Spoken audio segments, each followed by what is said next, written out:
자, 오늘 본문을 통해서 우리가 기도의 언어라는 제목으로 우리 말씀의 은혜를 같이 나누겠습니다. 우리 기도 학교에 대한 그 교재를 통해서 우리가 그 내용들을 따라가고 있습니다. 그래서 오늘 순서는 기도의 언어에 대한 주제입니다. 여러분, 우리가 기도는 말로 하는 거예요. 그 말은 그냥 사라지는 연기 같은 것이 아닙니다. 말에는 힘이 있고 영향력이 있습니다. 우리가 그런 설교도 많이 들었고 교회 밖에 있는 사람들도 그런 얘기들을 많이 합니다. 우리의 말로 사람을 살릴 수도 있고 죽일 수도 있어요. 뭐 그런 실험도 있잖아요.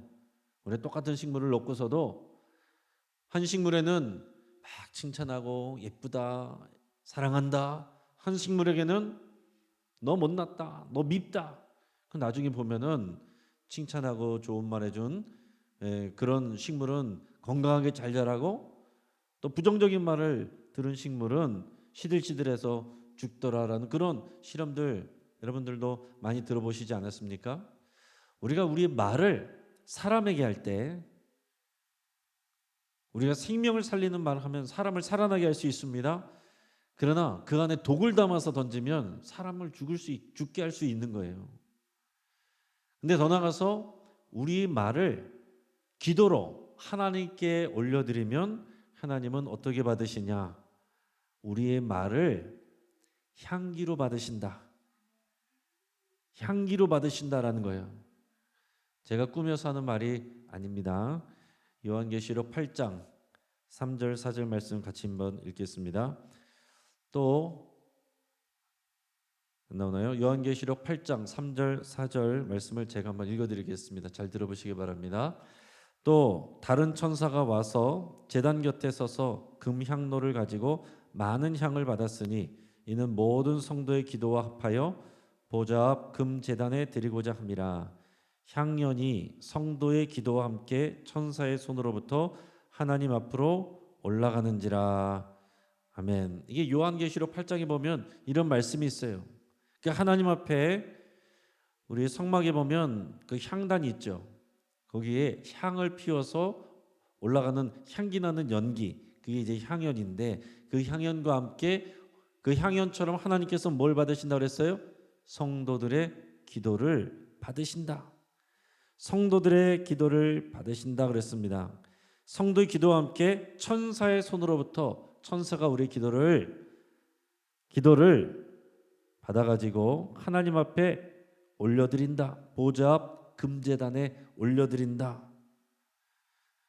그러니까 여러분, 우리가 하나님 앞에 기도할 때 연기처럼 사라지는 것이 아닙니다. 우리의 기도를 소중하게 천사가 받아서 금대접에 담아서 하나님께 향기나는 향연으로 올려드린다는 거예요. 그러니까 여러분, 우리가 오늘 기도하는 자리에 와 있습니다. 얼마나 영광스러운 자리이고, 우리 입술로 할 수 있는 일들 중에서 얼마나 아름다운 일을 할 수 있는 것입니까? 여러분, 우리가 찬양할 때 하나님께 영광 올려드리는, 우리 입으로 할 수 있는 가장 아름다운 말을 하는 것이고, 우리가 기도를 할 때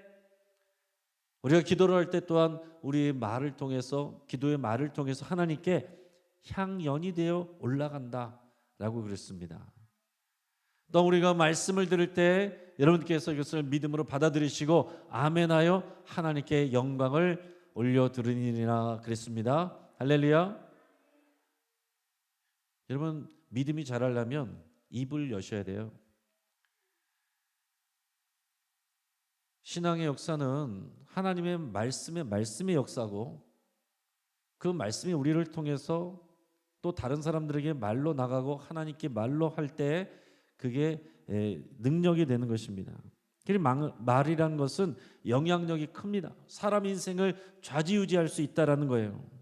그래서 습관적으로 부정적인 말, 실패의 말, 이런 말을 내뱉는 사람은 부정적인 삶을 살게 되는 거죠. 긍정적인 말을 내뱉는 사람은 건강한 삶을 살게 됩니다. 자, 그런데 더 나아가서 믿음의 말을 하는 사람은 능력의 삶을 살게 돼요. 저와 여러분들이 긍정적인 삶을 넘어서서 믿음의 말로 능력의 삶을 사시기를 축복합니다.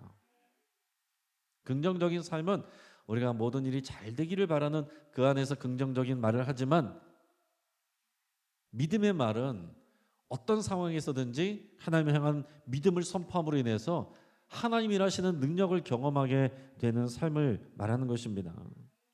그래서 여러분, 우리의 인생이 바뀌게 하고 싶다면, 우리 인생을 방향을 바꾸고 싶다면 우리의 기도의 언어를 바꿔야 된다라는 얘기입니다. 우리의 기도의 언어를 점검하시고, 우리 입술로 내뱉는 이 말이 그냥 말도 아니고 믿음의 말로서, 기도의 말로서 내뱉을 때 그게 하나님의 금대접에 담아 받으셔서 하나님이 일하시고 역사하실 때 얼마나 놀라운 능력이 되고 역사가 되겠습니까? 그러니까 우리 인생의 방향을 바꾸고 싶다면 기도를 열심히 하는 것 그 이전에 기도의 언어를 하나님의 뜻대로 바꿔야 된다라는 얘기입니다. 자, 기도의 언어가 왜 중요합니까? 하나님은 우리의 말을 따라서 역사하시기 때문에 그렇습니다. 더 나아가서 우리 기도의 말을 따라서 하나님께서 역사하시기 때문에 그렇습니다. 자, 그리스도인의 말에는요, 우리의 믿음이 들어가 있는 거예요. 어떤 말을 하느냐는 그 사람의 어떤 성품도 나타나지만 그건 말투고, 말투는 우리의 어떤 성품이나 어떤 배움의 정도나 그런 수준을 나타내지만, 그러나 어떤 말을 하느냐라는 것은 믿음의 수준이 따라서 달라지는 것입니다. 어떤 믿음의 수준이 들어가 있느냐에 따라서 우리 말이 달라지는 거예요. 그래서 하나님은 우리의 기도의 말을 따라서 역사를 하십니다. 자, 기도의 응답은 그러니까 기도자의 믿음대로 되게 돼 있고, 기도자가 기도로 내뱉는 그 말 속에 믿음이 담겨 있기 때문에 하나님께서 그 기도의 말을 따라서 역사를 하십니다. 자, 그러니까 기도 응답은 기도자의 믿음대로 되고, 우리 말 속에 믿음이 있어요. 하나님이 우리 필요를 아시는데 왜 굳이 우리가 기도를 해야 되는가? 하나님은 우리의 입술의 말을, 내뱉는 말을 통해서, 그 기도의 말을 통해서 하나님이 일하시기로 작정하시고, 그것이 하나님의 일하시는 영적인 원리이기 때문에 그렇다라는 것입니다. 로마서 10장 10절 오늘 본문 말씀을 다시 한번 그런 관점에서 잘 생각해 보시면서 같이 한번 읽어보겠습니다. 사람이 마음으로 믿어 의에 이르고 입으로 시인하여 구원에 이르느니라. 아멘. 사람이 마음으로 믿어 의에 이르고 입으로 시인하여 구원에 이르느니라. 우리 마음이 중요하고 우리 입의 선포가 중요하다는 거예요. 누군가에게 구원에 대해서, 복음에 대해서, 구원 복음에 대해서 설명해주고, 또 영접 기도할 때 반드시 저는 로마서 10장 10절 말씀 또는 9절 10절 말씀 이렇게 읽게 하고 이 말씀을 통해서 기도하게 합니다. 하나님 물론 우리의 마음도 살펴보시는 하나님이시죠. 우리가 믿는다라고 했을 때 마음으로부터 믿어야 돼요. 그래서 마음으로 믿어 의에 이른다라고 했습니다. 우리가 하나님의 말씀을 믿고 하나님 하신 역사를 믿고 예수 그리스도를 믿는다고 할 때 마음으로부터 믿어야 돼요. 입술로만 주여 주여 해갖고는 믿는 믿음이 아닙니다. 그런데 마음으로는 믿는데 입술로 선포하지 않는다. 그 뭔가 부족하다라는 얘기입니다. 자, 마음으로는 믿는데 입술로 선포를 하지 않는다. 그럼 분명한 내 믿음의 이 고백이 이제 확증된 게 아니다라는 얘기입니다. 반대로 내가 입으로는 선포하는데 마음으로는 믿지 않는다. 그건 우리 믿음이 담겨 있지 않은 거죠. 자, 하나님께서 우리에게 일하시는 역사, 그 원리가 뭐라고 그랬어요? 마음으로 믿는 것.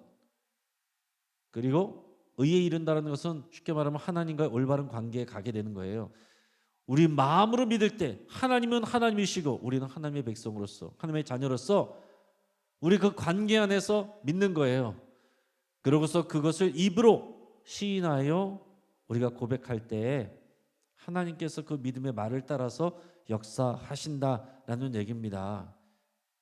그래서 구원의 확신이 있냐고 물어볼 때도 그 영접 기도 했냐고 물어봐요. 이 부분에 가서 어버버버 하시는 분들이 있습니다. 그런데 여러분 세례 받으셨을 때 다 그게 믿음에 선포한 거예요. 다 선서하고 거기에 서약 질문에 다 대답하고 네 서약합니다. 네 확신합니다. 이런 마음으로 그 이전에 믿었던 것을 공중 앞에서 교회 앞에서 하나님 앞에서 말로써 선포를 했어요. 그리고 개인으로 또 기도를 그 이전에 한 거죠. 마음으로만 믿지만 그 다음에는 영적 기도를 하는 거예요. 예수님, 나는 죄인입니다. 하나님이 나를 먼저 사랑하셨고 나는 죽을 수밖에 없는 죄인이고 예수님이 이런 나를 위해서 이미 죽으셨고 모든 죄를 담당해 주셨습니다. 이제 나의 의지로 예수님을 나의 구주로 영접합니다. 예수님 내게 오셔서 나의 주님이 되어 주십시오. 여러분 이게 영적 기도예요. 자기 입술로 하는 거죠. 그러니까 속으로만 믿고 믿는지 안 믿는지 본인도 모르고 남들도 잘 몰라요. 입술로 선포하는 것이 굉장히 중요하다라는 것입니다. 그러니까 여러분 기도하는 자리에서 소리를 내서 기도하시기를 바랍니다. 그 소리가 말이 중요한 거예요. 우리 말이 귀로 들릴 때 그것이 우리 가슴에 우리 마음의 무의식 속에 심겨지고 그것이 우리의 열매가 되는 것입니다. 부르짖으라 그랬잖아요. 특히 모여서 함께 기도할 때는 여러분 부르짖어 기도하셔야 되고 입을 크게 열어서 큰 소리로 간절하게 부르짖어서 분명한 소리로 기도하시고 그리고 어떤 중요한 일을 가지고 우리가 함께 기도할 때는 강력하게 여러분 소리를 질러서 어떤 문제에 대한 돌파가 일어나도록 그렇게 함께 기도하셔야 되는 거예요. 하나님을 찬양할 때도 큰 소리로 천사들이 기도하지 오물오물오물 이렇게 하나님께 영광 돌리는 법은 없습니다. 그러니까 우리 하나님 앞에 영광을 찬양하고 하나님을 인정하는 것 이게 가장 강력한 기도인데 찬양도 여러분들이 큰 소리로 찬양하고 기도할 때도 큰 소리로 여러분 기도하시고 여러분 혼자 기도하실 때도 최소한 여러분들의 말이 여러분들의 귀에 들리도록 그 정도는 하시기를 바랍니다. 이게 좀 훈련이 필요해요. 훈련이 필요합니다. 제가 같이 주여 외치고 합시다. 주여. 그때도 잘 안 따라하시는 분 많으시고 주여 하고 그 다음에는 그 소리에 맞춰서 여러분 기도를 하셨는데 주여 그 다음에는 이렇게 하지 마시고 합심해서 큰 소리로 기도하자고 주여 부르질렀으면은 그 소리의 톤에 맞춰서 여러분 쭉 기도를 하세요. 소리를 내서 여러분 기도하는 게 의미가 있다. 우리 말의 내용도 의미가 있고 그 소리 자체도 의미가 있어요. 자, 그럼 우리가 기도의 언어를 어떻게 바꿔야 되느냐?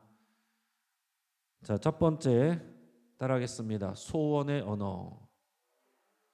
마태복음 7장 7절 8절 같이 읽어보겠습니다. 구하라 그리하면 너에게 주실 것이요 찾으라 그리하면 찾아낼 것이요 문을 두드리라 그리하면 너에게 열릴 것이니. 아멘. 예수님은 우리에게 기도할 때 구하라 그랬습니다. 기도의 처음 시작은 구하는 거예요. 구한다는 것은 뭐겠습니까? 내가 뭘 원하는지를 말하는 것입니다. 구하려면은 뭐가 있어야 돼요? 내가 뭘 원하는지를 알아야죠. 그것을 분명하게 얘기를 해야 되는 거예요. 가끔 이제 아이들을 이렇게 가르치거나 그럴 때 보면은 아이들이 막 짜증내고 우는데 왜 그래? 뭐 때문에 그래? 말할 만한데 컸는데도 그냥 애기처럼 막 울고 막 그러면은 부모님들이 화가 나잖아요. 말을 해 말을. 우리가 아기 때는 울기만 해도 하나님께서 은혜 주시지만 여러분 우리가 믿음이 자라면 말을 하라고 하시는 거예요. 말을 하라고. 네가 뭘 원하는지 말을 하고 구하라. 찾으라. 문을 두드려라. 막연하게 가만히 있지 말고 감 떨어지듯이 아무것도 하지 않으면서 있지 말고 구하라는 거예요. 구하려면 내가 뭘 원하는지를 알아야 되고 나의 소원을 알아야 되고 그것을 분명하게 말을 하라라는 얘기입니다. 근데 우리가 살다 보면 내가 뭘 원하는 건지 정확하지 않을 때도 있을 수 있다라는 것입니다. 우리의 소원을 점검하시길 바랍니다. 내가 정말로 원하는 게 무엇인지 점검을 하시기를 바래요. 우리 안에 소원이 정확하지 아니하면 우리 기도가 뭉뚱그려 기도하게 돼요. 구체적이지 않고 뭉뚱그려서 기도하게 됩니다. 그래서 뭉뚱그려서 기도하게 되면 하나님이 어떻게 응답하시겠어요? 뭉뚱그려서 응답하시게 되는 거예요. 우리의 말대로 응답하시면 우리가 뭉뚱그려 기도할 때 하나님이 뭉뚱그려서 응답하시게 되는 것입니다. 우리가 구체적으로 기도할 때 하나님께서 구체적으로 응답을 주세요. 자, 누가복음 18장 41절 우리 같이 한번 읽어보겠습니다. 내게 무엇을 하여 주기를 원하느냐 이르되 주여 보기를 원하나이다. 아멘. 예수님께서 여리고에 가셨을 때 만난 맹인에게 예수님이 말씀하셨던 내용입니다. 내가 너에게 무엇을 해주기를 원하느냐? 맹인은 분명하게 했습니다. 주여 내가 보기를 원하나이다. 여러분, 이 맹인은 보는 것보다 더 중요한 게 있죠. 하나님의 영적으로 볼 때에 그가 하나님을 더 사랑하고 어떤 상황 속에도 신뢰하고 이런 부분이 더 중요한 부분입니다. 그런 상황 속에서도 하나님의 백성으로서 살아가고 또 그 맡은 사명을 감당하고 중요한데, 그런데도 예수님은 지금 당장 너에게 해주기를 원하는 거, 너는 무엇을 구하느냐? 무엇을 원하느냐? 물어봤어요. 주여 내가 보기를 원합니다. 보게 해줬어요. 오늘 우리에게도 우리 주님께서 그런 역사를 하실 줄을 믿습니다. 오늘 우리의 입을 열어서 기도할 때 우리의 언어를 분명한 소원의 언어로 내가 무엇을 원하고 무엇을 간절히 원하는지 그것을 여러분 하나님 앞에 구체적으로 기도할 수 있기를 바라고 축복합니다. 자, 두 번째 우리의 기도의 언어는 어떤 언어여야 되느냐 따라하겠습니다. 믿음의 언어. 마가복음 11장 24절 같이 한번 읽겠습니다. 시작. 그러므로 내가 너희에게 말하노니 무엇이든지 기도하고 구하는 것은 받은 줄로 믿으라. 그리하면 너희에게 그대로 되리라. 아멘. 이게 상식과 같은 것인데 우리가 잘 잊어버리고 잘 안 하게 되는, 믿음으로 기도해야 된다는 거죠. 기도는 믿음으로 해야 된다는 거예요. 하나님의 역사는 믿음으로 되는 역사이기 때문에 우리가 구원받는 것도 믿음으로, 기도하는 것도 믿음으로, 응답받는 것도 믿음으로, 치유받는 것도 믿음으로, 복받는 것도 믿음으로, 사람이 변하는 것도 믿음으로, 환경이 변하는 것도 믿음으로, 우리 가정이 변하는 것도 믿음으로, 교회가 변하는 것도 믿음으로. 믿음이 없으면 변화가 안 일어나요. 여러분들 그런 분명한 믿음을 가지고 우리가 기도해야 된다. 우리의 말의 언어 자체가 그 믿음을 담은 언어여야 그 기도가 역사가 일어나는 능력의 그런 기도가 된다라는 얘기입니다. 그럼 믿음이라고 했을 때 우리 믿음은 뭡니까? 간절하게 믿는 거 당연히 중요한 거죠. 간절하게 믿는 거, 흔들림 없이 믿는 거, 이게 중요한데 여러분 우리가 오해할 수 있는 게 뭐냐면 그냥 무턱대고 믿는 거, 이게 믿음이 아니라 진짜 믿음은 하나님의 말씀에 대한 반응으로서 믿는 거예요. 하나님의 말씀을 믿는 것이고 하나님의 성품을 믿는 것이고 하나님의 약속을 믿는 것입니다. 나의 열심을 믿는 게 아니에요. 여러분 다른 종교는 어떻습니까? 자기 열심을 믿는 거예요. 얼마나 내가 치성을 드렸느냐, 얼마나 내가 정성을 들였느냐. 다른 사람은 100번 절했으면 나는 3000번 절했으면 내 열심이 더 많기 때문에 내 기도가 더 확실하게 들어지겠지. 자기 열심을 믿는 거예요. 자기 정성을 믿는 것입니다. 그러나 이제 우리의 그리스도인들의 믿음은 어떤 것이라고 그랬습니까? 주의 말씀에 대한 믿음이에요. 오늘 그런데 뭐라고 예수님 말씀하셨어요? 너에게 말하노니 무엇이든지 기도하고 구하는 것은 받은 줄로 믿으라. 그리하면 너에게 그대로 되리라. 여러분 마가복음 11장 24절 여러분 잘 써놓으시고, 여러분이 기도의 주제에 대해서 말씀 나눌 때 계속 나오는 말씀이에요. 마가복음 11장 24절 아예 외우시고 여러분 성경책에다가 줄 짝짝 그어 놓으시고 앞에다가도 써 놓으시고 마음에다 새겨 놓으시길 바랍니다. 무엇으로 기도하고 무엇이든지 기도하고 구하는 것을 받은 줄로 믿으라. 그리하면 너에게 그대로 되리라. 이게 주님의 말씀이니까 이 말씀을 믿고 기도하는 거예요. 그러니까 무조건 하나님 주세요가 아니고 하나님이 이렇게 말씀하셨으니까 내가 믿고 구합니다. 이게 능력 있는 기도가 된다라는 얘기예요. 여러분 열심으로 하면은 우리 절에 다니는 사람 따라갈 수가 없습니다. 열심히 절에 다니시는 기도하러 다니신 분들 보면 정말 우리 새벽 기도하는 것보다 훨씬 더 빠르게 더 이른 시간에 절에 올라가서 3,000배씩 하고 그 열심을 어떻게 우리가 따라가겠어요? 여러분 그렇게 3,000번 절하는 사람들이 우리 이렇게 기도하는 거 보면은 얼마나 우스워 보이겠습니까? 저렇게 해가지고 무슨. 그러나 우리가 믿는 것은 우리의 열심을 믿는 것이 아니라 주의 말씀을 믿는 게 믿음이에요. 그러니까 믿음의 언어는 주님이 이렇게 말씀하셨으니 내가 믿고 구합니다. 이게 믿음의 언어예요. 오늘 그래서 마가복음 11장 24절 예수님이 이렇게 말씀하셨지 않습니까? 무엇이든지 기도하고 구하는 것은 받은 줄로 믿으라. 그리하면 너희가 받으리라 말씀하셨으니 내가 믿고 이것을 구합니다. 여러분 이렇게 기도하시라고요. 그래서 우리가 무슨 말을 하든지 하나님의 말씀이 여러분 안에 있어서 그 말씀을 믿고 그 말씀에 의지해서 말씀을 하고 기도하고 선포를 할 때 하나님의 거기에 따라서 역사하신다라는 얘기입니다.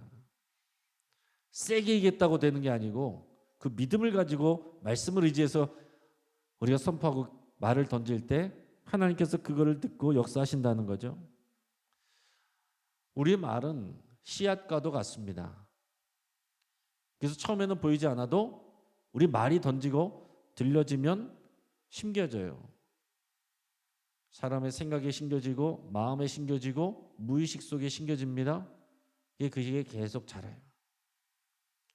여러분 오래된 상처를 갖고 있는 사람들은 대부분 상담하러 가서 보면 어릴 적에 우리 아버지나 어머니나 우리 선생님이나 내가 사랑했던 사람이나 누군가 나에게 했던 어떤 그런 상처된 말, 저주 같은 말, 그런 말이 어느 순간 내 안에 자리를 잡아서 내 생각과 내 어떤 인생을 사로잡는 것을 보게 됩니다. 상담을 하면 많은 돈 받고 그런 거 해요. 그래서 그런 일에 대해서 자유하게 하도록 하는데 여러분 우리는 상담소 안 가도 우리가 할 수 있어요. 우리 안에 어떤 말이 심겨져 있는지 여러분 곰곰이 잘 생각해 보시길 바랍니다. 어릴 적부터 우리 부모님이나 우리 중요 타자 어떤 선생님이나 그랬던 분들이 너 같은 것이 너는 태어나지 말았어야 됐어. 뭐 이런 말을 듣고 자는 사람은 하나님이 당신을 사랑하십니다. 당장 앞에서는 아멘 하는데 그걸 못 받아들여요. 그 마음의 깊은 곳에는 나는 사랑받을 자격이 없는 사람이야. 나는 태어나면 안 됐던 사람이야. 뭐 예를 들어서 엄마가 나를 원치 않게 임신을 해가지고 지우려고 하다가 억지로 낳았다. 그런 얘기를 듣고 자랐으면 그런 것들이 우리 안에 심겨져 있는 사람들이 있어요. 오늘 말씀을 통해서 내 안에 심겨진 그런 것들을 뽑아내고 내가 실수로 태어난 것이 아니고 하나님이 나를 사랑하시고 작정하셔서 우리의 연약한 부모님을 통해서 나를 이 땅에 보내셨다. 하나님이 나를 작정하시고 하나님이 나를 보내셨다. 그 하나님의 말씀이 우리 안에 들어와서 심겨져야 이게 회복이 되는 것입니다. 내가 너를 아노라. 내가 너를 잘 아노라. 너는 나의 것이다. 내가 너를 창조했다. 성경에 나오는 이런 말씀들을 나에게 여러분 나에게 주시는 말씀으로 여러분 덥석 아멘으로 받아서 그것이 우리 안에 가장 깊숙한 곳에 심겨지게 해야 된다라는 것입니다. 일반 사람들도 그런 얘기합니다. 의사들도 환자한테 그렇게 얘기하는 분이 있어요. 자, 매일같이 나는 매일 좋아지고 있다. 구석구석 몸의 구석구석 좋아지고 있다. 그렇게 하루에 10번씩 외치라고 하는 분들이 있습니다. 근데 그러면 실제적으로 그렇게 안 한 사람하고 한 사람하고 차이가 난다는 거예요. 아유 왜 뭐 났는지 하나도 모르겠네 이렇게 말을 뱉는 사람하고 나는 매일매일 구석구석 내 몸이 좋아지고 있다. 이렇게 의지적으로 선포하는 사람하고 나중에 보면 결과가 다르다는 얘기입니다. 그러니까 일반적인 말에도 그런 힘이 있는데 여러분 믿음의 말을 그렇게 심으면 오죽하겠습니까? 우리 일반적으로 의지적으로 긍정적인 말을 심어도 효과가 나타나는데 믿음의 말을 심으면 하나님이 역사하시는데 어떻게 같을 수가 있겠어요? 그러니까 여러분 간절히 기도하고 나가면서 부정적인 말 그걸로 모든 믿음을 다 털어버리고 나가는 분들이 있어요. 그러니까 우리는 우리 말을 지키고 입술을 지켜야 됩니다.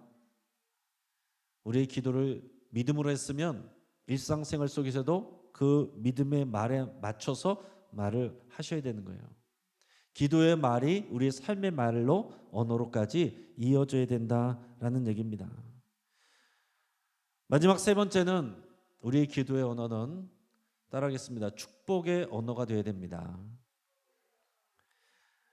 여러분 축복의 언어 저번에도 말씀드렸지만 축복하는 거는 하나님이 하시는 것이 아니라 사람이 하는 거예요. 빌축자거든요. 하나님이 누구에게 비는 것이 아니고 우리가 하나님께 비는 거예요. 누군가를 잘 되기를 하나님께 비는 것, 복 받기를 비는 것, 하나님께 그 복 받기를 다른 사람에 대해서 비는 것, 그것이 축복하는 것입니다. 그러니까 우리가 다른 사람들이 할 수 있는 아름다운 일들 중에 가장 아름다운 일은 축복해 주는 거예요. 그것도 믿음으로 축복해 줄 때 여러분 이 축복의 언어가 너무나도 아름다운 은혜가 되고 능력이 되고 인생이 되고 효과가 된다라는 얘기입니다. 부모가 축복하는 말은 자녀의 인생을 결정할 수 있는 거예요. 부모의 저주의 말을 들은 사람은 저주의 삶을 살게 되고 부모의 축복의 말을 축복의 기도를 들은 사람은 복받는 삶을 살게 되는 것입니다. 심리학자들은 뭐라고 얘기하냐면 태어나서 3살 때까지 만 3살 때까지의 경험 그때 들은 말이 그 사람의 전체 인생의 지도가 된다 그런 얘기를 합니다. 여러분 3살 때까지 무슨 얘기 들었는지 기억도 안 나잖아요. 무슨 일이 있었는지 기억도 안 나잖아요. 근데 우리 무의식 속에 우리가 들었던 말들이 우리의 인생의 지도를 만든다는 거예요. 이게 일반 심리학자들이 말하는 그런 내용입니다. 근데 우리의 속담 중에서도 어떤 말이 있습니까? 3살 버릇은 80까지 간다. 3살 때에 무슨 버릇이 기억도 안 나는 버릇인데 그만큼 그 3살 때까지의 어릴 때에 우리에게 몸에 배인 것이 우리의 인생을 좌지우지한다라는 얘기입니다. 근데 그냥 버릇이 아니라 우리가 부모님에게서 또 선생님에게서 목사님에게서 축복의 말을 듣고 자라는 사람은 그의 인생이 그 축복의 말대로 되는 거죠. 또 그것을 믿음으로 받아들일 때 더 놀랍게 능력이 되는 거죠. 그래서 경영자가 말 한마디 할 때 직원들이 삶이 달라집니다. 남편과 아내가 말 한마디 할 때 서로의 삶이 달라집니다. 그러니까 여러분 중요한 사람의 말이 그 영향을 받는 사람의 인생에 굉장한 지대한 영향을 미칠 수 있다라는 거예요. 우리 구약에서 보면 아버지가 자녀를 축복하는 내용들이 종종 나옵니다. 하나님께서 그렇게 하라고 하셨어요. 그게 하나님의 영적인 원리입니다. 대표적인 것이 이삭이 그의 아들 에서와 야곱을 축복하는 그런 내용도 나오고 뒤에 보면은 야곱이 이 12아들을 축복하는 그런 내용도 나옵니다. 창세기 27장에서 특별히 이삭이 나이가 들어서 눈이 어둡고 그럴 때 두 아들 에서와 야곱을 축복하죠. 근데 야곱은 형을 속이고 아버지를 속여서 그 장자권을 뺐습니다. 장자권이란 것은 뭐냐면 장자가 받는 축복권이에요. 아버지가 축복해주는 그 축복의 기도 그거를 받는 것입니다.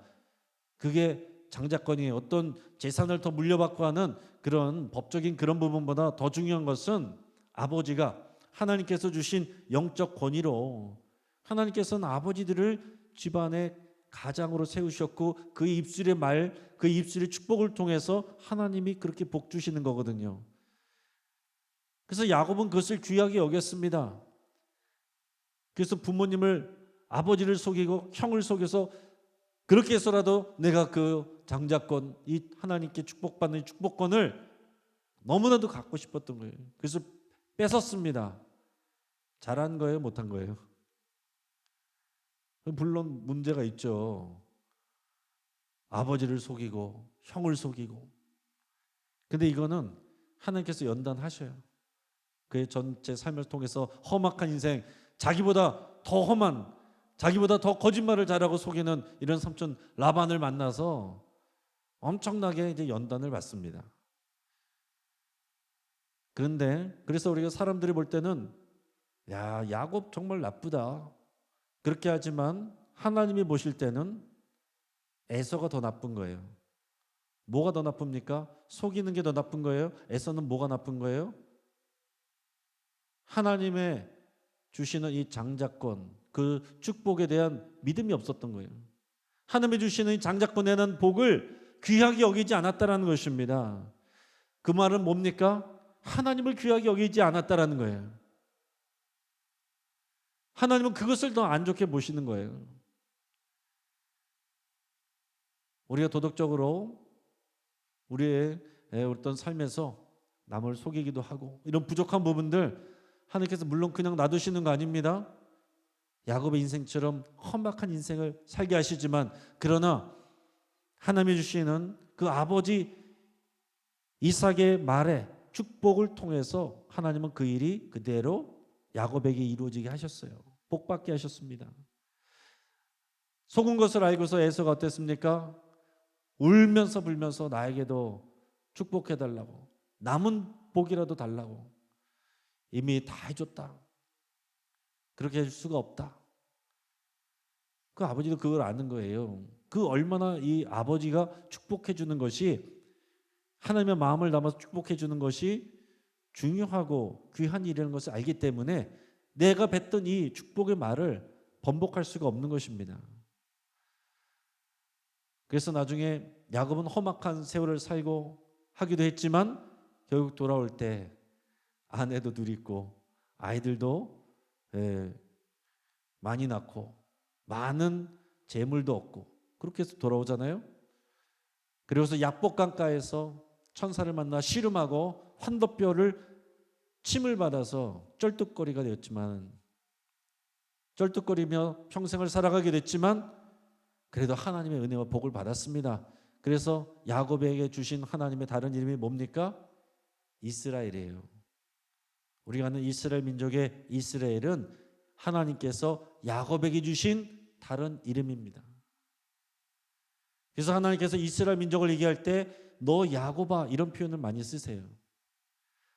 자, 그러니까 야곱은 부족한 사람이었고 윤리적으로도 좀 지탄을 받을 수 있는 사람이었는데, 거짓말도 많이 하는 사람이었는데, 그럼에도 불구하고 하나님이 주시는 복을 귀하게 여겼고, 그리고 그 축복의 말을 귀하게 여겼기 때문에 그 축복한 대로 야곱이 복을 받아서 이스라엘 민족의 시조가 되었다라는 얘기입니다. 여기서 중요한 사실은 뭐예요? 복을 주는 사람의 수준이 중요해요. 복을 주는 사람의 또 수준,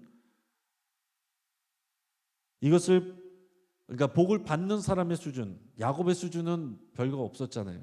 그러나 복을 빌어주는 사람이 믿음으로 했을 때에 그에게 능력이 나타났다라는 얘기입니다.